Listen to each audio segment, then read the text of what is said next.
नमस्कार दोस्तों। आज हम आपको लेकर चल रहे हैं बेंगलुरु की उन सुनसान सड़कों पर जहां 27 दिसंबर 2021 की रात 2 बजे कुछ ऐसा हुआ जिसे सुनकर आपकी रूह कांप उठेगी। सोचिए, आधी रात का वक्त, इलेक्ट्रॉनिक सिटी की शांत सड़कें, दूर दूर तक बस स्ट्रीट लाइट्स की हल्की रोशनी। इसी सन्नाटे को चीरती हुई एक टोयोटा इनोवा सड़क पर आगे बढ़ रही थी। इस कार में बैठी थी 42 साल की अर्चना रेड्डी। उनके साथ उनका 17 साल का बेटा और ड्राइवर। लेकिन उन्हें क्या पता था कि अगले कुछ मिनटों में उनकी जिंदगी का सबसे डरावना अध्याय लिखने वाला है। अचानक कहीं से 4 बाइकें तेज रफ्तार में आती हैं और कार को चारों तरफ से घेर लेती है। बाइक सवारों के हाथ में लोहे की मोटी रोड, चेहरे पर गुस्सा और इरादे किसी को भी मौत के घाट उतार देने वाले। शुरू होता है हमला, इतनी बेरहमी कि सन्नाटा भी चीखने लगे। कार के सारे शीशे तोड़ दिए जाते हैं। कांच के टुकड़े हवा में उड़ते हुए अर्चना और उनके बेटे पर गिर रहे थे। कार के अंदर अफरा तफरी मच गई। फिर उन हमलावरों ने अर्चना रेड्डी को गाड़ी से जबरदस्ती बाहर खींचा। सड़क के बीचों बीच अंधेरे में, सिर्फ स्ट्रीट लाइट की पीली रोशनी में उनको बेरहमी से पीटना शुरू कर देते हैं। लोहे की रोड से होने वाली हर चोट सड़क पर गूंज रही थी। मां को बचाने की कोशिश में अर्चना का बेटा और ड्राइवर जैसे तैसे कार से निकलकर वहां से भागते हैं और सीधा इलेक्ट्रॉनिक सिटी पुलिस स्टेशन पहुंच जाते हैं। पुलिस तुरंत उनके साथ घटनास्थल की ओर दौड़ती है। लेकिन जब पुलिस वहां पहुंची तब तक बहुत देर हो चुकी थी। सड़क के किनारे अर्चना रेड्डी खून से लथपथ पड़ी थीं। हमलावर फरार हो चुके थे। अस्पताल ले जाया गया, लेकिन डॉक्टर ने सिर्फ एक लाइन कही, we are sorry, she is no more. अब यहां सबसे बड़ा सवाल खड़ा होता है। बेंगलुरु जैसे हाईटेक शहर में आधी रात को बीच सड़क पर एक महिला की हत्या किसने कर दी? आखिर अर्चना रेड्डी कौन थीं? कौन थे वो 4 लड़के जिनकी नफरत इस कदर थी कि सड़क पर ही किसी की जान ले ली? और इस मारपीट के पीछे आखिर क्या दुश्मनी थी? तो चलिए, बिना वक्त गंवाए शुरू करते हैं आज की ये हैरान कर देने वाली कहानी। पर उसे पहले वीडियो को लाइक और द क्राइम डायरीज चैनल को सब्सक्राइब जरूर कर लें। इस कहानी की जड़ें आज से कई साल पीछे जाती हैं। सन 2001 में बेंगलुरु के इलेक्ट्रॉनिक सिटी फेज 1 में रहने वाली 22 साल की एक लड़की, नाम था अर्चना रेड्डी। एक ऐसी लड़की जिसके परिवार के पास इतना पैसा था कि उनकी गिनती शहर के सबसे रईस लोगों में होती थी। अर्चना के पिता का रियल एस्टेट का बड़ा बिजनेस था। Plots, lands, multiple properties, literally करोड़ों की एम्पायर। घर में 2 बेटे पहले से ही वेल सेटल्ड थे और अब जब अर्चना की उम्र शादी के लायक हुई तो उनकी शादी भी एक बड़े बिजनेसमैन के घर कर दी गई। ये मैच किसी फेरी टेल की तरह परफेक्ट लग रहा था। Rich family, big status, everything sorted. कुछ सालों तक जिंदगी भी बिल्कुल ड्रीम लाइफ की तरह चलती रही। दोनों के 2 बच्चे हुए। पहले एक बेटी, नाम रखा युवी, और फिर एक बेटा। लेकिन कहानी हमेशा फेरी टेल नहीं रहती। जैसे जैसे वक्त बीता, अर्चना और उसके पति के बीच डिस्टेंसेस बढ़ने लगे। छोटी छोटी बातों से शुरू हुआ मतभेद धीरे धीरे बड़े फाइट्स में बदल गया और फिर वो मोड़ आया जब दोनों ने म्यूचुअल कंसेंट से डिवोर्स लेने का फैसला किया। घर टूट गया, लेकिन बच्चों की कस्टडी पूरी तरह अर्चना को मिल गई और उसके साथ मिला 15 करोड़ का एलिमोनी सेटलमेंट। अब सोचिए, पहले से करोड़ों की फैमिली प्रॉपर्टी, ऊपर से 15 करोड़ कैश, और उसी दौरान अर्चना के पिता का निधन। उनकी विशाल प्रॉपर्टी का बड़ा हिस्सा भी अर्चना के नाम हो गया। सडनली अर्चना सिर्फ रिच नहीं रही, शी बिकेम सुपर रिच। इतना पैसा कि कई लोगों की आंखों में जलन पैदा कर दे। अब अर्चना अपनी मां के साथ इलेक्ट्रॉनिक सिटी फेज 1 वाले घर में रहने लगी। पिता के जाने के बाद उन्होंने फैसला किया कि उनके अधूरे कामों को वहीं आगे बढ़ाएंगी और यहीं से अर्चना ने खुद का रियल एस्टेट बिजनेस शुरू किया। शुरुआत में लोग अंडर एस्टिमेट कर रहे थे क्योंकि ये फील्ड टफ होता है, कॉन्टैक्ट्स चाहिए होते हैं।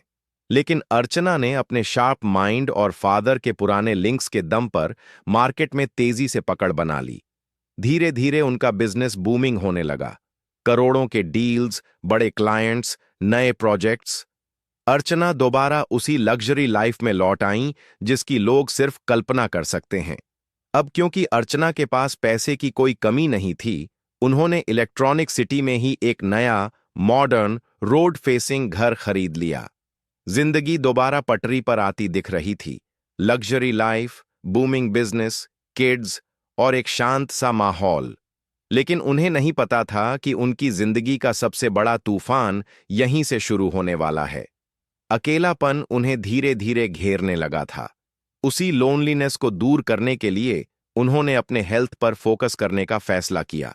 उन्होंने सोचा, जब पूरा लाइफ अकेले ही बिताना है तो खुद को स्ट्रांग, फिट और एक्टिव रखना जरूरी है। इसी सोच के साथ उन्होंने अपने घर के पास ही एक जिम ज्वाइन कर लिया। इस जिम में उनकी मुलाकात होती है एक यंग जिम ट्रेनर से। नाम था नवीन कुमार। शुरुआत में बस कैजुअल बातचीत होती थी, लेकिन रोज की मुलाकातों ने दोनों को करीब ला दिया। स्लोली स्लोली फ्रेंडशिप ने शेप लिया और फ्रेंडशिप बदल गई अफेक्शन में, और कुछ ही महीनों में वो अफेक्शन पूरी तरह लव में बदल गया। अर्चना को कंपेनियनशिप की तलाश थी, कोई ऐसा जो उनके एम्प्टी स्पेस को भर दे, और नवीन को तलाश थी ऐसे पार्टनर की जिसके पास पैसा, कंफर्ट और लैविश लाइफ हो। दोनों एक दूसरे की जरूरतें पूरी करने लगे। खबरों के अनुसार दोनों के बीच फिजिकल रिलेशनशिप भी बन गया था। अर्चना ओपन हैंडेडली पैसा खर्च करती थी। नवीन के शौक, उसकी लाइफस्टाइल, उसकी जरूरतें, सब कुछ पूरा करती थीं। समय गुजरता गया और आखिरकार 2017 में दोनों ने मंदिर में शादी कर ली। ये शादी चुपचाप, बिना ज्यादा शो ऑफ के की गई थी। शादी के बाद नवीन अर्चना के साथ उनके नए घर में ही रहने लगा। शुरू में सब कुछ परफेक्टली फाइन चल रहा था। नवीन अर्चना के रियल एस्टेट बिजनेस में हाथ बंटाने लगा। बाहर से देखने पर लगता था कि दोनों एक हैप्पी कपल हैं, लेकिन जिंदगी का एक बिटर ट्रूथ ये है कि खुशियां ज्यादा देर टिकती नहीं। उसी दौरान अर्चना की मां का भी देहांत हो गया।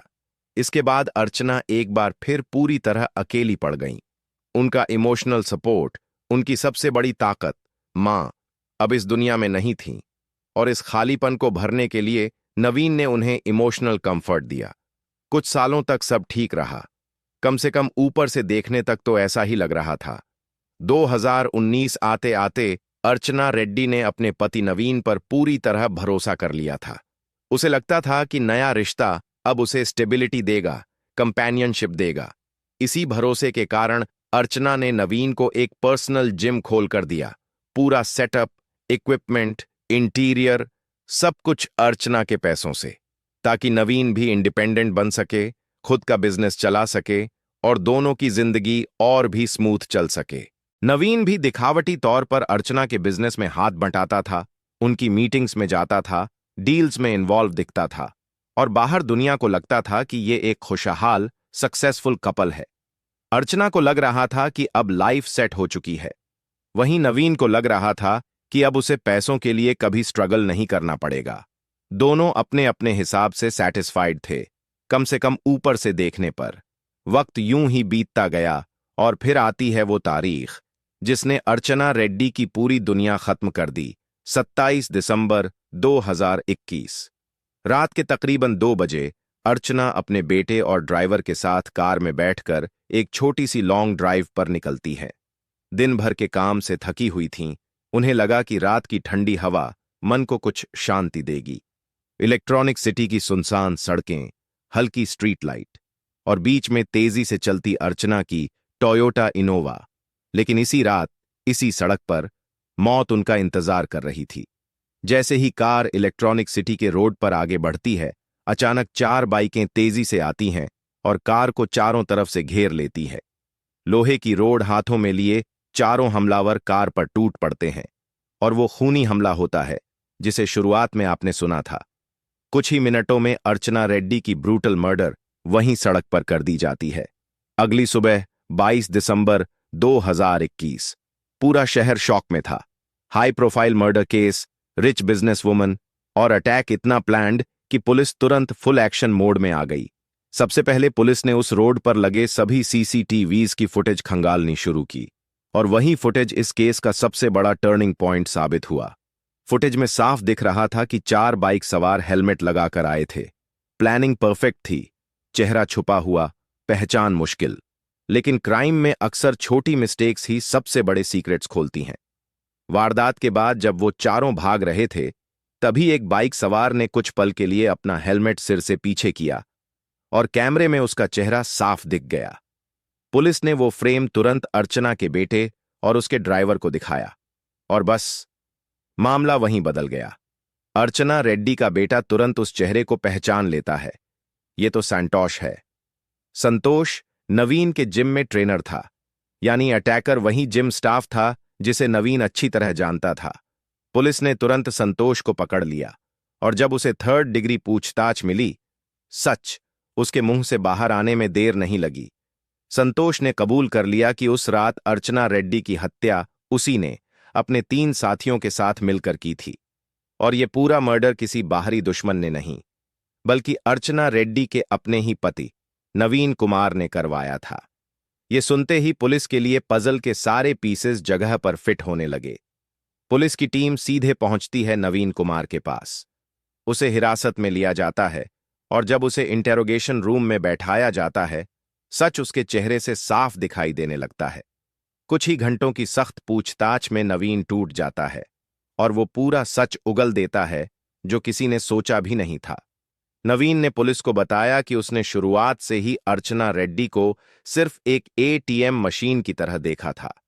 उसकी नजरें पहली मुलाकात से ही अर्चना के पैसों पर थीं, उनकी लग्जरी लाइफ, उनके करोड़ों के एसेट्स और वो हर सुविधा जो नवीन जैसी बैकग्राउंड वाला इंसान सपने में भी नहीं देख सकता था। इसी लालच में उसने अर्चना के साथ रिलेशनशिप बनाया और फिर मौका देखते ही शादी कर ली। शादी के बाद अर्चना ने उसे हर तरह से सपोर्ट किया।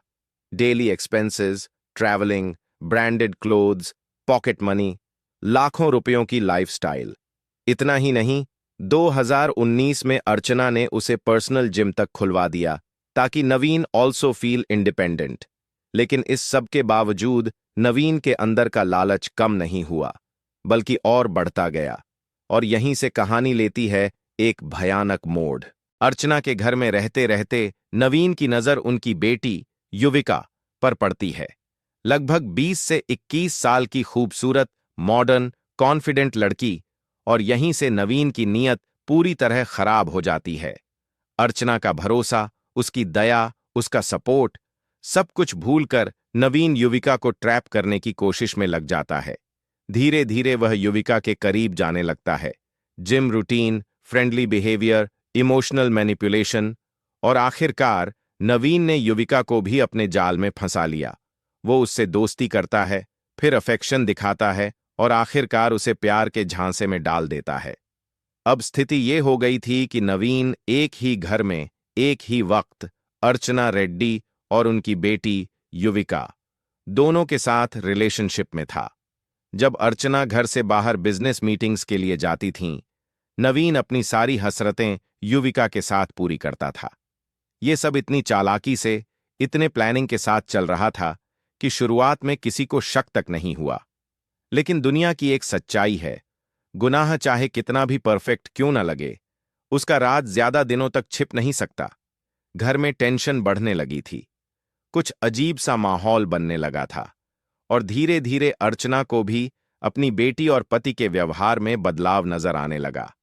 अर्चना रेड्डी को शायद उस दिन अंदाजा भी नहीं था कि जब वह अचानक घर के अंदर कदम रखेगी तो उसकी जिंदगी का सबसे बड़ा सच उसके सामने खड़ा मिलेगा। दरवाजा खुलते ही अर्चना ने जो देखा, उसने उसके पैरों तले जमीन खिसका दी। नवीन और उसकी ही बेटी युविका एक ऐसी आपत्तिजनक स्थिति में थे जिसकी किसी मां ने कल्पना भी नहीं की होगी। गुस्से, सदमे और टूटे भरोसे के बीच अर्चना ने बिना एक सेकंड गंवाए नवीन को घर से धक्के देकर बाहर निकाल फेंका। लेकिन कहानी का असली डरावना मोड़ यहीं से शुरू होता है। नवीन से तो अर्चना ने रिश्ता खत्म कर दिया, लेकिन युविका के दिमाग में नवीन का जो खतरनाक प्रभाव था, वो उतरने का नाम ही नहीं ले रहा था। कुछ दिनों बाद एक रात युविका भी घर छोड़कर निकल गई और सीधे नवीन के साथ लिव इन रिलेशनशिप में रहने लगी। यहां तक कि कहानी सुनने में सिर्फ एक गलत फैसलों की सीरीज लगती है, लेकिन असली प्लान अभी बाकी था, क्योंकि अर्चना ने अपनी बेटी युविका और अपने दूसरे पति नवीन दोनों का खर्चा पानी पूरी तरह बंद कर दिया था। अचानक पैसे की किल्लत ने इन दोनों के दिमाग में एक ऐसा क्राइम स्क्रिप्ट तैयार कर दिया जिसकी क्रूरता सुनकर किसी की भी रूह कांप जाए। अब इन्हें लगा कि अगर पूरी प्रॉपर्टी चाहिए तो अर्चना रेड्डी को रास्ते से हटाना ही पड़ेगा। यहीं पर नवीन ने अपने जिम स्टाफ के कुछ लड़कों को साथ मिलाया और प्लान तैयार हुआ। अर्चना रेड्डी की हत्या। एक मां जिसके खिलाफ उसकी बेटी और उसका पति मिलकर सबसे घिनौना प्लान बना रहे थे। इस मर्डर कॉन्स्पिरेसी में नवीन अकेला नहीं था। अर्चना की बेटी युविका शुरू से इस प्लान का हिस्सा थी। प्रॉपर्टी की लालच ने इन्हें अंधा कर दिया था, इतना अंधा कि रिश्तों की मर्यादा, खून का नाता, किसी चीज की कीमत नहीं बची। प्लान एग्जीक्यूट हुआ और अर्चना रेड्डी इस खौफनाक साजिश की शिकार बन गई। लेकिन कहते हैं ना, क्राइम में be smart but law is smarter. Police ने केस को बहुत तेजी से सॉल्व कर लिया। युविका, नवीन और उसके 5 साथी, कुल 7 लोग इस हत्याकांड के प्राइम सस्पेक्ट निकले और सब के सब अब जेल के पीछे हैं। इस केस ने एक बात साफ कर दी कि लालच, ऑब्सेशन और ब्लाइंड लव इंसान को ऐसी हदों तक ले जा सकता है जहां रिश्ते सिर्फ एक नाम बनकर रह जाते हैं। अब युविका, नवीन और उसके 5 साथी सलाखों के पीछे हैं। जिस प्रॉपर्टी के लिए इन्होंने अर्चना रेड्डी को मौत के घाट उतारा, आयरॉनिकली वही प्रॉपर्टी इन्हें कभी नहीं मिलेगी, लेकिन जिंदगी के सबसे कीमती साल जरूर जेल की अंधेरी कोठरी में बिताने पड़ेंगे और दुनिया इस कांड को हमेशा याद रखेगी, एक सबक की तरह कि कभी-कभी अपने ही लोग सबसे बड़ा धोखा देते हैं और रिश्तों की मर्यादा एक पल में खत्म हो सकती है। दोस्तों, यह था क्राइम डायरीज का एक और खौफनाक अध्याय। अगर आपको हमारी मेहनत पसंद आई है तो कृपया इस वीडियो को लाइक और शेयर करें। अगर आपने क्राइम डायरीज चैनल को अभी तक सब्सक्राइब नहीं किया है तो कृपया जल्दी से चैनल को सब्सक्राइब कर लें। हमारी नवीनतम वीडियो की अपडेट के लिए बेल आइकॉन दबाएं और नोटिफिकेशन भी ऑन करें। क्राइम की दुनिया से जुड़ी ऐसी ही सच्ची कहानियों के लिए हमारे साथ जुड़े रहें। धन्यवाद।